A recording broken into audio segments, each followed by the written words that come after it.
Good morning, everybody. I'd like to thank you for taking time away from your busy phones, your angry customers, and your nasty bosses.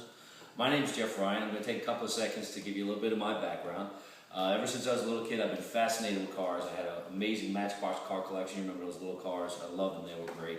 When I got into high school, I took every automotive shop class I could take. I wanted to learn everything I could about cars. After graduating high school, I joined the Army, where I learned to work on tanks and trucks and that kind of thing. And it was fun.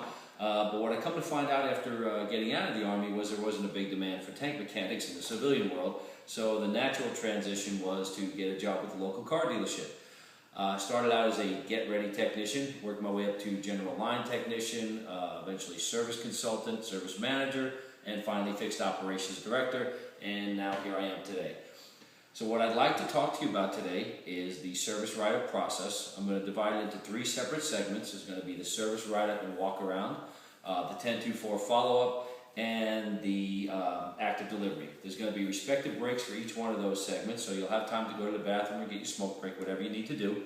And what I'd like to do now is kind of get right into it. And I want to start off by emphasizing customer acknowledgement. It's very important, and here's why. Let's say a new product comes out or a store is having a big sale and you want to be the first person in line. You get up early that day, you get to the store hoping to be the first one in line. Come to find out, a lot of other people had the same idea, so you're fourth, fifth person in line, something like that. Okay, so you're already a little frustrated. You look inside the store, a bunch of employees in there mulling around, and they're pretending they can't see you. So it gets you even a little more frustrated, let's say, right? So it's 7:57, store opens up at 8 o'clock. That 3 minutes now becomes 20 minutes in your mind because, again, you haven't been acknowledged. So the door finally opens, you get inside. The only thing you are concerned about is getting that item you came for and getting out as fast as you can. You're really not interested in anything they're going to try to sell you at this point. Fair enough? Okay. So the reason I tell you that is because we have to acknowledge our customers. When you see a customer in a service drive, whether or not you have time to deal with that customer right now, at least acknowledge them.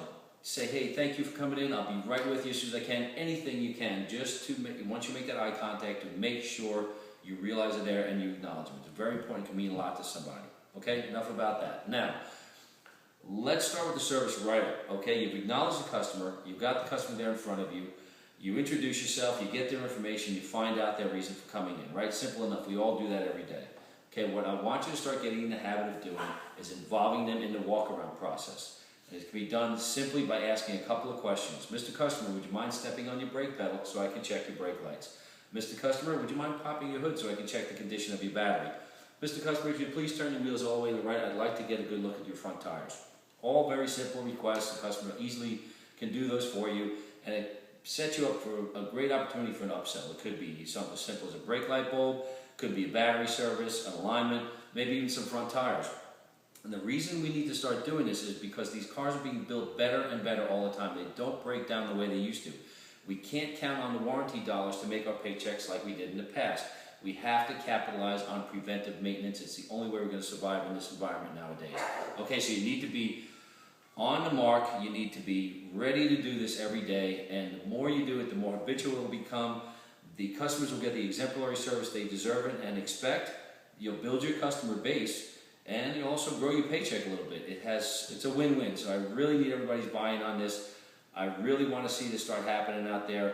I know we can do it. So that pretty much wraps up the first part of the first segment. So let's go ahead and take our first break of the morning, and I'll see you back here in a little bit for the 10-2-4 follow-up. Does that sound good to everybody? All right, great. See you back. Thanks.